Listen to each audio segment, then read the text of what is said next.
నమస్తే, welcome to V3 news. లక్ష్యం సమాజహితం. నేను మహేష్. ముందుగా వార్తలోని ముఖ్యాంశాలు. బొప్పూడి ప్రసన్నాంజనేయ స్వామి ఆలయంలో విశేష అర్చనలు. ఏరువాక సందర్భంగా స్వామిని దర్శించుకున్న రైతులు.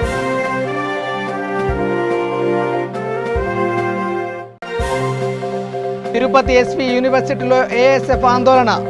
జాబ్ క్యాలెండర్లో పోస్టుల సంఖ్య పెంచాలని డిమాండ్.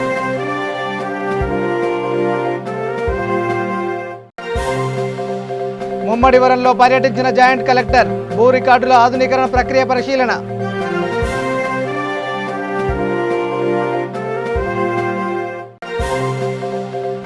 యానాంలో మద్యం దుకాణాలు కిటకిట. లాక్డౌన్ నేపథ్యంలో బారులు తీరుతున్న తాగుబోతులు.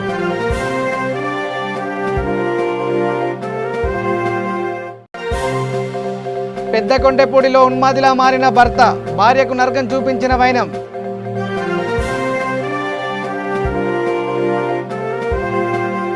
ఇక డీటెయిల్ చూస్తే జ్యేష్ఠ శుద్ధ ఏకాదశి పౌర్ణమిని పురస్కరించుకొని బొప్పూడి ప్రసన్నాంజనేయ స్వామి దేవాలయంలో విశేష అర్చనలు జరిగాయి. ఏరువాక పౌర్ణమి సందర్భంగా రైతులు స్వామిని దర్శించుకున్నారు. మారుతినగర్లోని ఈ ఆలయంలో విశేష పూజలు జరిగాయి. కార్యక్రమంలో ఆలయ అర్చకులు పవన్, చక్రవర్తి, చరణ్, ఆలయ అభివృద్ధి కమిటీ సభ్యులు కోటేశ్వరరావు, ఈవో సాయిబాబు, సాంబశివరావు, నాగబాబు, త్రిపురారెడ్డి, జమలయ్య, సుబ్రహ్మణ్యం పాల్గొన్నారు.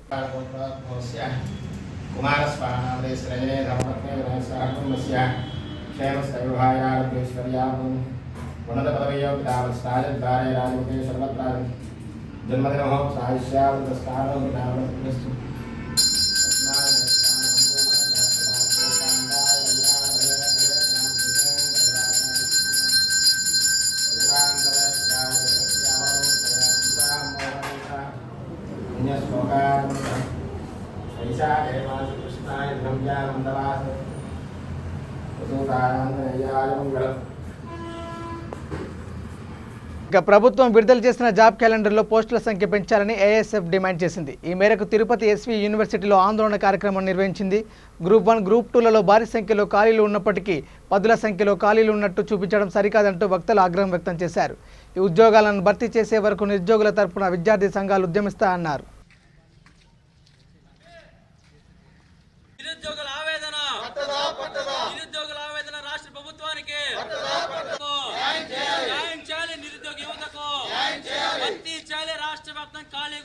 నూతన జాబ్ క్యాలెండర్ వెంటనే నిరుద్యోగులు మోసం చేస్తున్న జాబ్ క్యాలెండర్ వెంటనే రద్దు చేయాలి. గవర్నమెంట్ ఇచ్చిన నోటిఫికేషన్ జీవోని రద్దు చేయాలి. జగన్మోహన్ రెడ్డి మోసం చేస్తున్న జాబ్ క్యాలెండర్ వెంటనే రక్షించాలి. నిరుద్యోగుల పట్ల రాష్ట్ర ప్రభుత్వం పోరాడు. ఇదేమి రాజ్యం, ఇదేమి రాజ్యం, ఇదే క్యాలెండర్ వెంటనే నిరుద్యోగులు మోసం చేస్తున్న జాబ్ క్యాలెండర్ వెంటనే నిరుద్యోగులు రాష్ట్రంలో అద్దాకిలతో ఉన్న నిరుద్యోగులకు వెంటనే రాష్ట్రంలో అద్దాకిలతో ఉన్న నిరుద్యోగులకు వెంటనే రాష్ట్ర ప్రభుత్వం నిర్లక్ష్య వైఖరి రాష్ట్ర ప్రభుత్వం నిర్లక్ష్య వైఖరి. రాష్ట్ర వ్యాప్తంగా ఖాళీగా ఉన్నటువంటి 2,70,000 పోస్టులకి నూతన జాబ్ క్యాలెండర్ విడుదల చేయాలని చెప్పి ASF AYF ఆధ్వర్యంలో ఎస్వి యూనివర్సిటీ లైబ్రరీ ముందు నిరుద్యోగ నిరసన కార్యక్రమం చేస్తా ఉన్నాం. జగన్మోహన్ రెడ్డి గారు విడుదల చేసినటువంటి జాబ్ క్యాలెండర్లో నిరుద్యోగుల్ని సంతృప్తి పరిచే విధంగా ఎక్కడా లేదు. 2,70,000 ఎక్కడా, 10,000 ఎక్కడ అని చెప్పి కూడా ఈరోజు మేము కోరుతా ఉన్నాం. అయా కరోనా సమయంలో రోడ్ల మీద మేము చూస్తూ ఉన్నాం. పాపము ఒకప్పుడు జనజీవనం ఉన్నప్పుడైతే, కరోనా లేకముందైతే ఈరోజు అడుక్కునే తినేవాడు, రోజుకి 3 పూటలు తినేవాడు. కానీ కరోనా సమయంలో అనేక ఇబ్బందులు పడుతున్నాడు. అయ్యా జగన్మోహన్ రెడ్డి, నువ్వు నోటిఫికేషన్ ఇవ్వకముందే పాపము నిరుద్యోగుల మొహంలో సంతోషాలు ఉన్నాయి. అయ్యో జాబు కట్టొచ్చు, జాబులు పడతాయని చెప్పి నువ్వు ఇచ్చిన నోటిఫికేషన్ వల్ల పాపం వాళ్ళు ఏడ్చాలో, నవ్వాలో, బాధపడాలో, డాన్స్ చేయాలో ఏం అర్థం కాల. జగన్మోహన్ రెడ్డి గారు ఏమైనా ఇష్టాలు. తూర్పుగోదావరి జిల్లా ముమ్మడివరంలో భూ రికార్డుల ఆధునీకరణ ప్రక్రియను జాయింట్ కలెక్టర్ లక్ష్మీషా పరిశీలించారు. బదలాయింపు ప్రక్రియను వేగవంతం చేయాలని సూచించారు. తహసీల్దార్ కార్యాలయంలో జరుగుతున్న మోడర్నైజేషన్ ఆఫ్ ల్యాండ్ రికార్డ్స్ ప్రక్రియ తీరు తెన్నులను అడిగి తెలుసుకున్నారు. కార్యక్రమంలో తహసీల్దార్ పోతురాజు, డిప్యూటీ తహసీల్దార్ రాంబాబు తదితరులు పాల్గొన్నారు. రోజుకి ఎన్ని పేజ్ చేయగలుగుతున్నారు? SV600 వచ్చేసి 900 to 1200. ఇదేనా SV600 అంతే? స్కానర్. ఇంకేం స్కానర్స్ ఉన్నాయి? ఇదొకటి A4 కి సంబంధించింది. ఈ స్కానర్ మీద చేస్తాం sir. A4 RDs, DDs. A4 కూడా ఇంతగా చేయొచ్చు. అది చేయొచ్చండి. అంటే దీంట్లో అయితే 2 సైడ్స్, బోత్ సైడ్స్ ఒకేసారి అవుతుంది. స్కాన్ అవుతుంది. అదైతే టర్న్ చేసుకోవాలి. ఓకే అలా వస్తుంది. ఇది కొంచెం జూమ్ చేయమ్మా.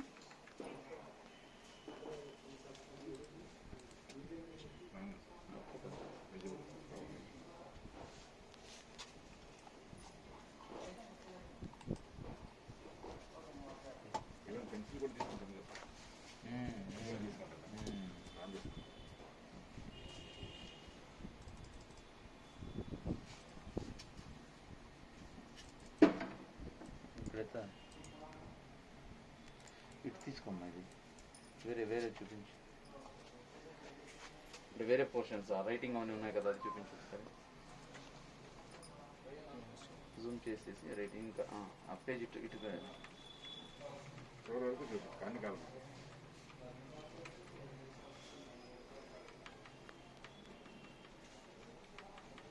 ఇది జూమ్ చేయి. ఇప్పుడు రిటర్న్ పార్ట్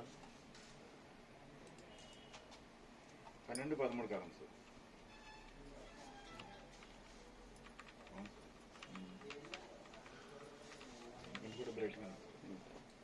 డిజిటల్ స్క్రీన్ కదా. ఇంకొకసారి చేయమా, ఇంకోటి చేయి. ఏం ప్రాసెస్ ఎక్స్ప్లెయిన్ చేస్తావు ఒకసారి. ఇక యానంలోని మద్యం దుకాణాల వద్ద తాగుబోతులు బారులు తీరుతున్నారు. లాక్డౌన్ను ప్రభుత్వం ఈ నెల చివరి దాకా పొడిగించడం తెలిసిందే. ప్రస్తుతం మధ్యాహ్నం 2 గంటల వరకు మాత్రమే ఉండడంతో మందుబాబులు దుకాణాల వద్ద క్యూ కడుతున్నారు. నిబంధనలు పాటిస్తూ మద్యం కొనుగోలు చేస్తున్నారు.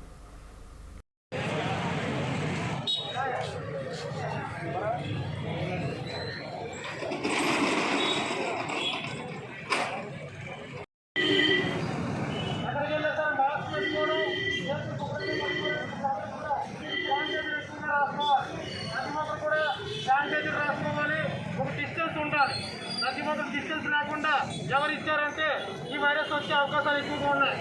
ప్రతి ఒక్కరు గుమ్ముకూడదు అంటే ఇక మాత్రం అక్కడి నుంచి వాళ్ళకి వచ్చే అవకాశాలు ఎక్కువగా ఉన్నాయి. కాబట్టి ప్రతి ఒక్కరు కూడా దయచేసి అందరూ లైన్లో వెళ్ళి పాటించుకోండి. ప్రతి ఒక్కరు లైన్లో పాటించాలి. 1 by 1 ఒకరి తర్వాత ఒకరు వెళ్ళాలి. లైన్ పాటించాలి. మీరందరూ కూడా బ్యాంక్ షాప్ వచ్చారు, లైన్ పాటించుకుంటానే ఇక్కడ వెళ్ళాలి. మీకందరికీ కూడా రౌండ్ వేసాం. ఎందుకంటే కరోనా ఉంది కాబట్టి, కరోనా తగ్గింది కదండి. ఎవరు నిర్లక్ష్యం చేయాలి. మీరు గుమ్ముకూడిపోయారు, దగ్గరికైనా చేరిపోయారంటే మళ్ళీ కరోనా వచ్చే అవకాశాలు ఎక్కువ ఉన్నాయి. కాబట్టి ప్రతి ఒక్కరు కూడా దయచేసి అందరూ రౌండ్లో నిలబడండి. ఎందుకంటే మీకు కూడా ఒక ఫ్యామిలీ ఉంది. మీ ఫ్యామిలీని మీరు కాపాడుకోవాలి. ఇక్కడ ఏదైనా సరే మీరు అంటుకుని పుచ్చుకున్నారనుకో, మీరు మళ్ళీ మీ ఫ్యామిలీ కనిపిస్తారు. ఉన్మాదిలా మారిన ఓ భర్త భార్యకు నరకం చూపించాడు. తూర్పుగోదావరి జిల్లా పెద్దకొండపూడిలో ఈ పరిణామం చోటు చేసుకుంది. భార్య ఆశను భర్త అభిరామ్ గదిలో నిర్బంధించి దిండుతో హతమార్చడానికి ప్రయత్నించాడు. అయితే ఎలాగోలో తాను తప్పించుకొని బయటపడ్డానంటూ బాధితురాలు మీడియా ముందు వాపోయింది. భర్త దాష్టికంపై భార్య పోలీసులకు ఫిర్యాదు చేసింది. కాగా ఈ జంటకు 4 ఏళ్ల క్రితమే వివాహమైంది. వీరికి ఓ కుమారుడు ఉన్నాడు. 3 ఏళ్ల నుంచి మామ, ఆడపడుచు, భర్త, నానమ్మ ఏకమై చిత్రహింసలకు గురిచేస్తున్నారని తెలిపింది. పిల్లాడి కోసం భరిస్తున్నానంటూ బాధితురాలు కన్నీటి పర్యంతమయ్యింది. ఇటీవల పెద్దల సమక్షంలో పంచాయతీ జరిగిందని, ఈ నేపథ్యంలో బాగా చూసుకుంటానంటూ మాయమాటలు చెప్పాడని తెలిపింది. బంధువులు ఎవరు లేకపోవడం వల్ల తన జీవితం చిన్నాభిన్నమైపోయిందంటూ కన్నీరు మున్నీరైంది. కేసు విచారణలో ఉంది.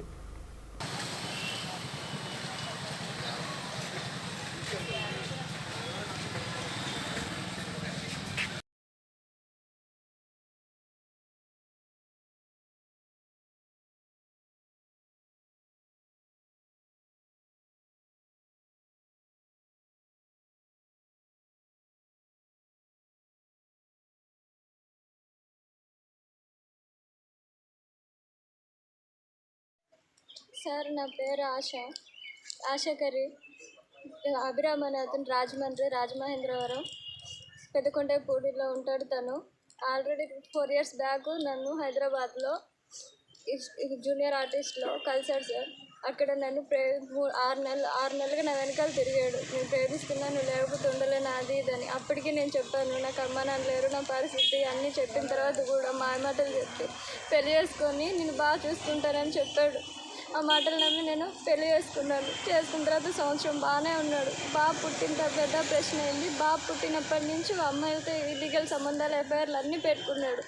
సినిమా ఆఫర్ వచ్చిందని చెప్పేసి నా దగ్గర ఎంత డబ్బు ఉందో నగలు అన్ని డబ్బులు కనీసం 6-7 లక్షల దాకా ఉంటాయి. ఆ డబ్బులన్నీ లగ్జరీ లైఫ్ కోసం అమ్మాయిలతో తిరగడానికి అన్నీ ఉపయోగించాడు. ఇదేంటని అని అడిగితే ఇష్టం వచ్చినట్టు కొట్టేవాడు, తిట్టేవాడు. ఒక అమ్మాయితో ఆల్రెడీ అంజలి అనే అమ్మాయితో సంబంధం పెట్టుకున్నాడు. గట్టిగా అడిగేసరికి దుడ్డు కర్ర తీసుకొని నా తల పాలు కొట్టేశాడు. అంత దాని ద్వారా నేను జూబ్లీహిల్స్ పిఎస్లో కంప్లైంట్ చేస్తే మా అత్త మామని ఇంటికి జూబ్లీహిల్స్ పిఎస్కి పిలిచారు. పిలిచిన తర్వాత అక్కడ సెటిల్మెంట్ చేసుకొని ఊరు తీసుకొని పోతాం మా అమ్మాయి నా కోడలు అని చెప్పి అక్కడ కూడా వాళ్ళ మాయ మాటలు చెప్పి కాంప్రమైజ్ చేసి వీళ్ళు వచ్చేసారు మా అత్త మామ. ఇంకా అప్పటి నుంచి ఊర్లో ఒక అమ్మాయి ఉంది పెద్దకొండేపూడిలో, రాజమహేంద్రవరం పెద్దకొండేపూడి, సీతానగరం పెద్దకొండేపూడిలో దివ్య అనే అమ్మాయి ఉంది. ఆ అమ్మాయిని పెళ్లి చేసుకోవడం కోసం నన్ను అప్పటి నుంచి 3 సంవత్సరాల నుంచి చాలా రకాలుగా హింసించాడు, చాలా రకాల టార్చర్ చేశాడు. ఈ కొట్టరని చూడు కొట్టి నరకం చూపెడుతున్నారంటే నా బతుకుతో ఆడుకుంటున్నారు. హైదరాబాద్లో నన్ను వదిలేసి ఇక్కడికి వచ్చేసాడు. ఇక్కడికి వచ్చిన తర్వాత పెద్ద మనుషుల దగ్గర మాట్లాడితే వాళ్ళ ముందేనేమో నేను బాగా చూసుకుంటానని ఒప్పుకొని తీసుకొచ్చి ఇంట్లో చాలా రకాలుగా హరాస్మెంట్ చేస్తున్నారు. మా అత్త, మా ఆడబిడ్డ, మా మామ, మా ఆయన వాళ్ళ నానమ్మ, ఆ దివ్య నరకం చూపెడుతున్నారు. చంపడానికి కూడా వెనకాలేదు. నన్ను చంపడానికి ఆఖరికి హైదరాబాద్లో దందా మనుషుల్ని కూడా వీళ్ళు పెట్టారు. అది పిఎస్లో కూడా కంప్లైంట్ చేశాను. ప్రతి ప్రూఫ్లు అన్నీ నా దగ్గర ఉన్నాయి. ఇక్కడ నాకు ఎవరు లేరు. ఈ సీతానగరం దగ్గర, రాజమండ్రి సీతానగరం దగ్గర కొంతమంది ఉండే పెద్ద మనుషులు ఉండే నాకు సాయం చేశారు. వాళ్ళ సాయం వల్ల నేను ఈరోజు 7 దాకా వచ్చాను. దయచేసి నాకు న్యాయం చేయండి. కర్నూలు జిల్లా కొడుమూరులో అక్రమంగా కారులో తరలిస్తున్న తెలంగాణ మద్యాన్ని సెబ్ అధికారులు పట్టుకున్నారు. వారి వద్ద నుంచి 90,000 రూపాయలు విలువ చేసే మద్యాన్ని స్వాధీనం చేసుకుని కారు సీజ్ చేశారు. 3 వ్యక్తులను పోలీసులు అరెస్ట్ చేశారు.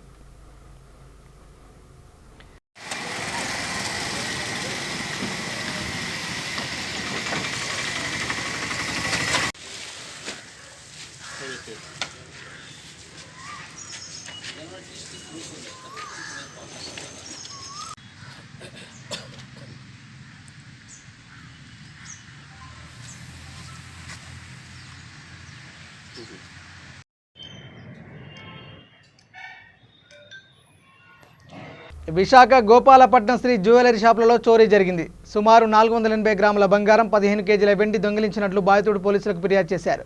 బాధితుడి ఫిర్యాదు మేరకు గోపాలపట్నం క్రైమ్ పోలీసులు ఘటనా స్థలాన్ని చేరుకుని వివరాలు సేకరిస్తున్నారు.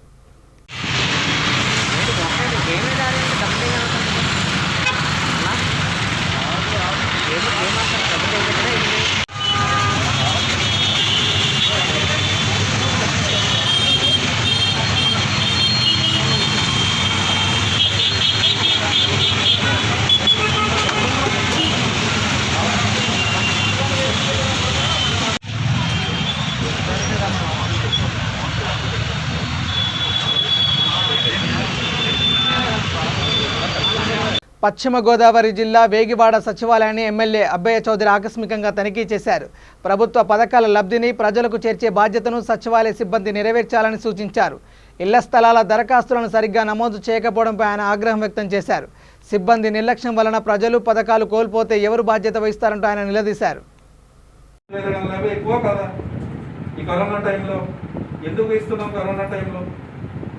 when state is spending 24,000 crores on corona, but still నేను ఇంతమందికి ఎందుకు ఇచ్చాం మేము చేయుతాం? వాళ్ళకి ఈ కరోనా టైంలో హెల్ప్ అయి ఉంటుందనే కదా. మన దగ్గర ఉన్న అప్లికేషన్ మనం చేయకపోతే ఇంక మనమేం మన సీఎం గారు ప్రామిస్ నిలబెడతాం. ఏం జరుగుతుంది? నాకు ఈ సచివాలయంలో ఏం జరుగుతుంది ఏమాత్రం కూడా అర్థం కాల. డిస్ప్లే లేదు, 150 అప్లికేషన్ హౌసింగ్ ఆన్లైన్ అవ్వలేదు, 50 మంది చేయుత ఆన్లైన్ అవ్వలేదు. ఎక్కడ వెళ్తున్నాం మనం? మరియు నిజంగా అందరూ వర్క్ చేద్దాం అనుకుంటున్నారా? ఎవరైనా చేయకపోతే రిజిగ్నేషన్ ఇచ్చేయండి. ఎందుకు మాకు? Anybody don't want to work, just move. అంతేగాని వేగవాళ్ళు అంటే పెద్ద విలేజ్లో కూర్చొని నేను చేయదు కాకపోతే వెళ్ళిపోండి అమ్మా, ఇంకొకళ్ళు వస్తారు. ఎవరైనా ఇక్కడ ఎందుకు వచ్చాము? నేను నాతో సహా ఇక్కడ ఎందుకున్నాము? వాళ్ళకి ఇవ్వడానికే కదా, ప్రజలకి కాదా? మరి ఎందుకది? నాకు ఇల్లు రాలేదంటే నేను డోర్ టు డోర్ ఎలక్షన్ అప్పుడు జరుగుతుంది, నాకు అర్థం కాల. వీళ్ళు గోల్ చేస్తూ ఉన్నారు, అన్న ఇంకా ఉన్నారు. నేను ఇంకా మా వాళ్ళే ఉన్నా అలాగే చెప్తున్నారు అనుకున్నా. నేను ఇంకా 94, 150 నువ్వు చెక్కిన లేకపోయినా ఒక 50% తీసేవాళ్ళే. ఇంకో 75 ఉంటారు కదా బెనిఫిషరీస్. మరి అది ఆన్లైన్ చేయాలిగా, 90 రోజులు నాకు చూపించాలిగా, చూపిస్తేనే కదా పొలం కొనగలం, కొంటమో లేకపోతే అది చేయటం ఏదో చేయాలిగా. అసలు మీరేమీ చేయకుండా కూర్చొని మా సిస్టంలో కలెక్టర్ గారి దగ్గర నేను కూర్చుంటే ఇక్కడ 3 ఎకరాలు 4 ఎకరాలు కావాలి వస్తుంది. 200 మంది అంటే ఎన్ని ఎకరాలు కావాలి? 200 మంది ఎంతమంది కావాలన్నా?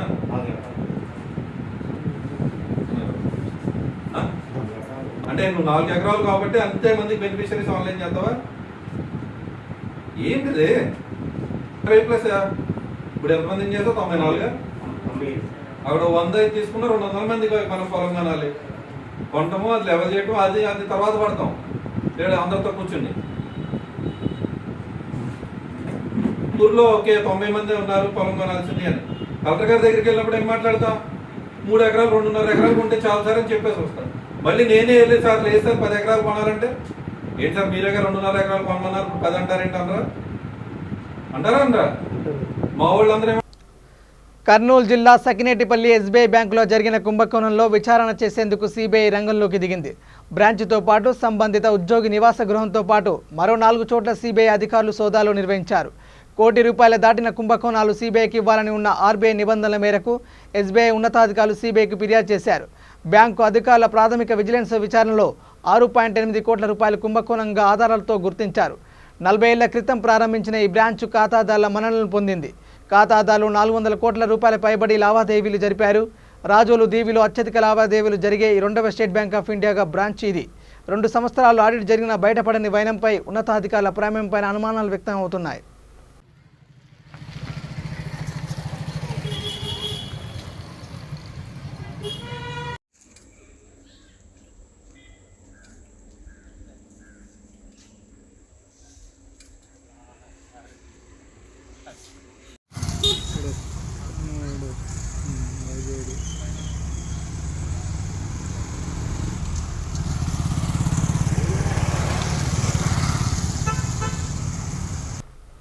బులెటిన్ ముగించే ముందు ముఖ్యాంశాలు మరోసారి. బొప్పూడి ప్రసన్నాంజనేయ స్వామి ఆలయంలో విశేష అర్చనలు. ఏరువాక సందర్భంగా స్వామిని దర్శించుకున్న రైతులు.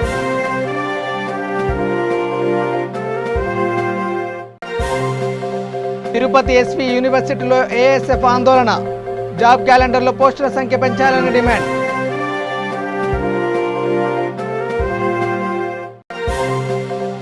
ముమ్మడివరంలో పర్యటించిన జాయింట్ కలెక్టర్. భూ రికార్డుల ఆధునీకరణ ప్రక్రియ పరిశీలన.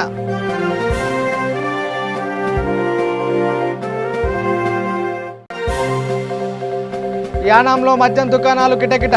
లాక్డౌన్ నేపథ్యంలో బారులు తీరుతున్న తాగుబోతులు.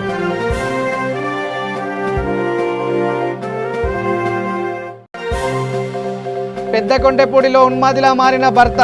భార్యకు నరకం చూపించిన వైనం.